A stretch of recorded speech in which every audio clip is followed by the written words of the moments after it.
Hello there. Once again, this is Anton from Anton Obey. Thank you guys so much for stopping by. I appreciate it greatly. We're in the collection room today. We're taking a look at some comic books again. And if you like videos like this, please hit the like and subscribe button if you feel like it. I never encourage anyone to hit the notifications button though, because that just sounds annoying. Today we're looking at Generation Next. This is an Age of Apocalypse comics.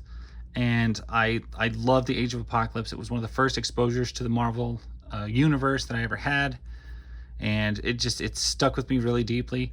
And I think it took a lot of guts to take your titles and just make them disappear for 4 months and replace them with something else.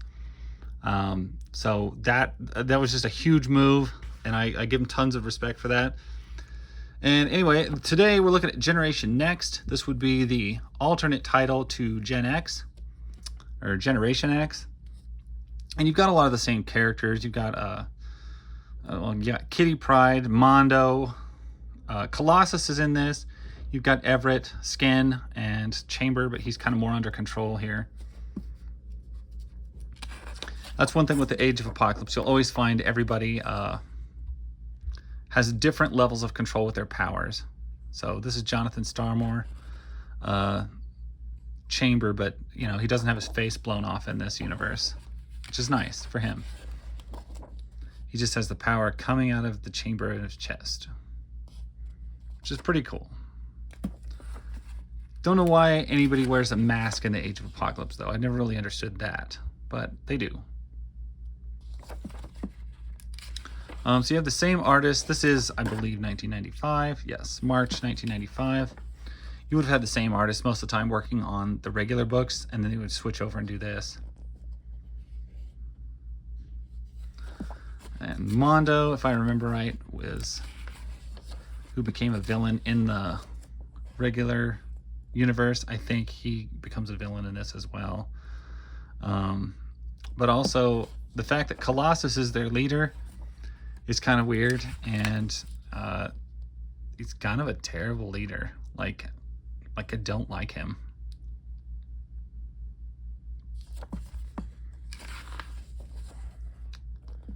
And it's funny because Kitty Pryde is like his wife in this. She's great. She's a lot more tough and terrible than she is in the regular Marvel universe. Here she is just like ripping up Husk, one of her students. I mean, just with her little fake Wolverine claws, just shredding a student.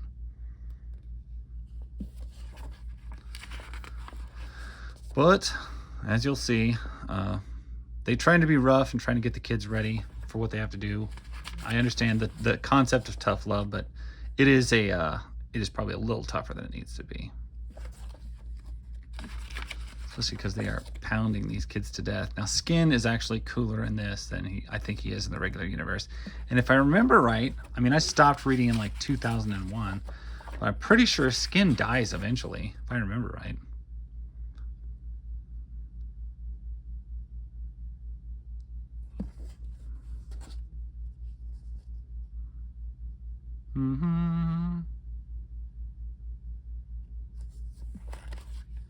Your authority, Peter.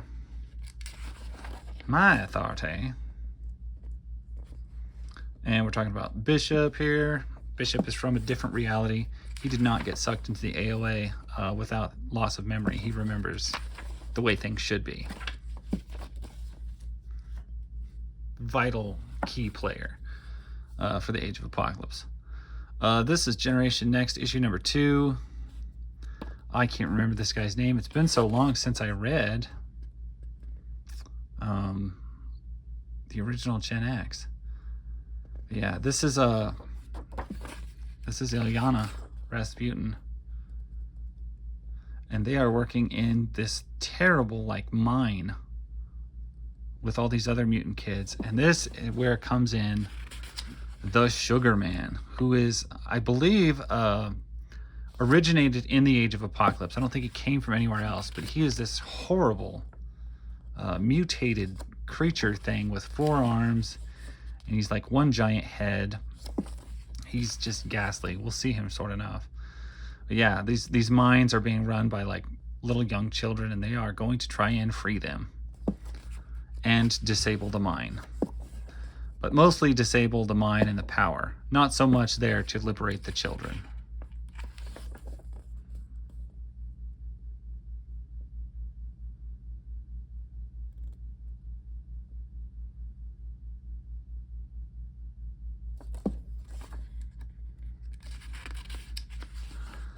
But I can never get away from some of the comparisons that I see in the Age of Apocalypse to basically the Third Reich, where you have like this genetically superior race, supposedly, and they are exterminating or torturing or enslaving or otherwise in all ways abusing what they deem as less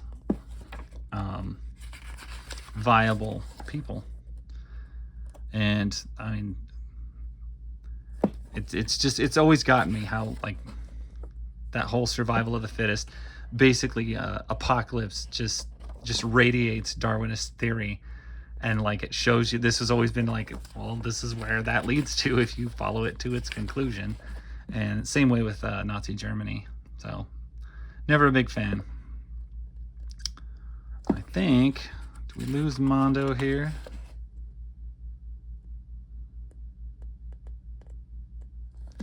Safe as it gets. Yeah, this one was one of the more depressing of all of the books. I mean, a lot of more depressing. Actually, like Gambit and the Externals wasn't that depressing. There was nothing really big or major in that. Same with X-Men, or Amazing X-Men. Astonishing X-Men was pretty tragic, but I'd say the most tragic, most gruesome you ever see of the Age of Apocalypse would be in Generation Next, and then in X Factor, or I mean Factor X. Those are some of the darkest of the books. Instead of it just being a battle, it is always a significant battle with a sad loss of life and major sacrifices being made. It's just gruesome.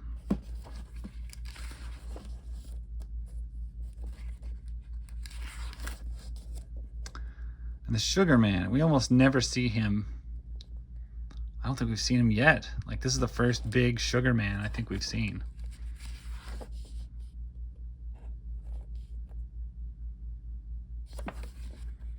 And he is just in charge of these, like, mines and everything.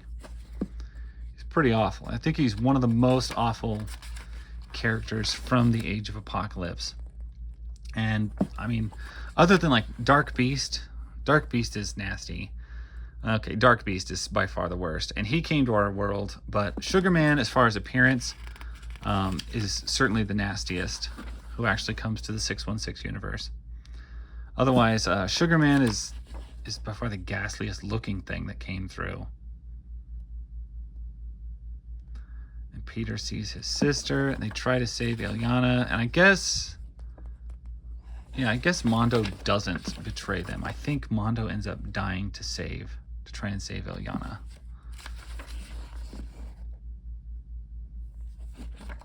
But lot of sadness going on in this. Generation Next, issue number 4. Music without any words.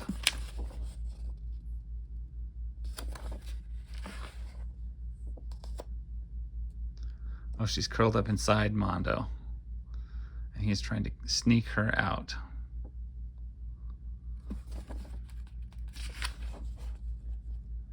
Yeah, I don't think he makes it.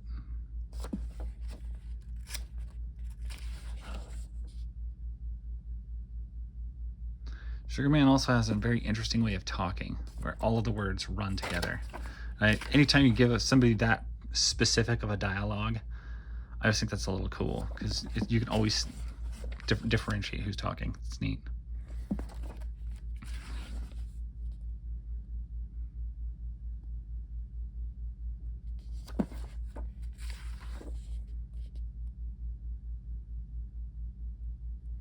Yeah, Mondo tries to keep her safe, but does in fact perish. Oh, what's this? Marvel presents the Ultraverse. Well, I guess.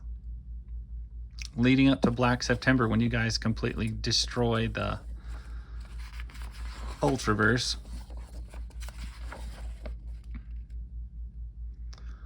Alright, so Mondo is dead, killed by the Sugar Man's tongue. And then the battle ensues. And Colossus violently defends his little sister to get her out of there. And then you get this horde of Sugar Man's like weird men that all look like weird Todd McFarlane creeps, you know, and they basically get just overrun, like massively overrun. And it's tough because like they're being overrun, and Colossus goes back in to help his team, and he looks, and they are like massively overwhelmed, and he just lets them go. He just lets his whole squad get demolished by these. He abandons his team. And this is the first experience I ever had with Colossus. And so I kind of inevitably hated Colossus, even in the regular Marvel Universe. As soon as we like switched back from AOA, I was like, I know this. I don't trust this guy at all. He sucks. And so that's the way I've always viewed him. I've always had trouble with that, just because of his behavior in the Age of Apocalypse. I've come to at least tolerate him in the regular universe, but man, sometimes where I was first introduced to people is just so jarring on like their character. And the thing is I see everyone else's character in the AOA is generally fairly close, or at least I could see how they could become that. There's a few exceptions, like Juggernaut. I never really figured out how he could become like this big silent monk.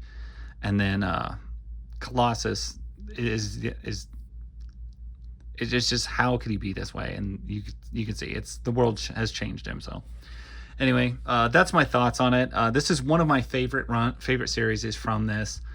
Not my absolute favorite, but you know, it's in my top 3 probably. So Generation Next, definitely worth checking out. If you've never read the AOA, please go do so, because it is some great stuff. And if not, we'll run through the rest of it here. We've already run through several others. Astonishing X-Men, Gambit and the Externals, Amazing X-Men, Weapon X, and now Gen X. And we'll continue to go through the rest until we get through the entire AOA series that I have.